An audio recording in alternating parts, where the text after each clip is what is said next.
L'effet Dunning-Kruger est un phénomène psychologique qui touche à la perception de nos compétences. Et son nom vient tout simplement du fait qu'il fut découvert par les psychologues David Dunning et Justin Kruger en 1999. Bon, de quoi est-ce qu'il s'agit ?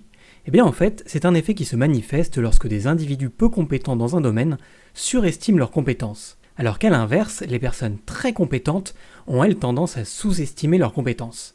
Donc on va voir rapidement les origines de cet effet, les raisons pour lesquelles il se produit et comment il se manifeste dans notre vie quotidienne. En fait, l'effet Dunning-Kruger est principalement dû à un manque de métacognition. La métacognition, c'est la capacité qui consiste à évaluer ses propres compétences et ses connaissances. Donc les personnes peu compétentes ne vont pas réaliser à quel point elles sont incompétentes, car elles manquent précisément de cette métacognition. En revanche, les personnes compétentes sont plus conscientes de leurs limites et des domaines dans lesquels elles peuvent encore s'améliorer, ce qui les amène à sous-estimer leurs compétences. En plus de ça, ce phénomène peut également être renforcé par des facteurs sociaux et culturels, comme l'éducation et l'environnement dans lequel on évolue.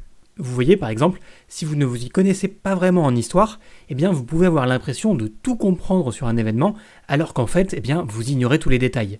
Mais pour être plus précis, on peut dire que l'effet Dunning-Kruger peut se diviser en 4 stades. Premièrement, l'incompétence inconsciente. C'est le stade où on ne sait pas vraiment qu'on ne sait pas, et donc on surestime ses compétences, car on ne réalise pas à quel point on est incompétent. Ensuite, on a l'incompétence consciente. Là, on sait qu'on ne sait pas, et on prend conscience de ses lacunes qu'on cherche à combler. Ensuite, on a la compétence consciente. Là, on sait qu'on sait. Donc on a acquis des compétences, mais on doit encore y réfléchir et les appliquer consciemment. Et puis enfin, on a la compétence inconsciente. Là, c'est donc l'inverse du début.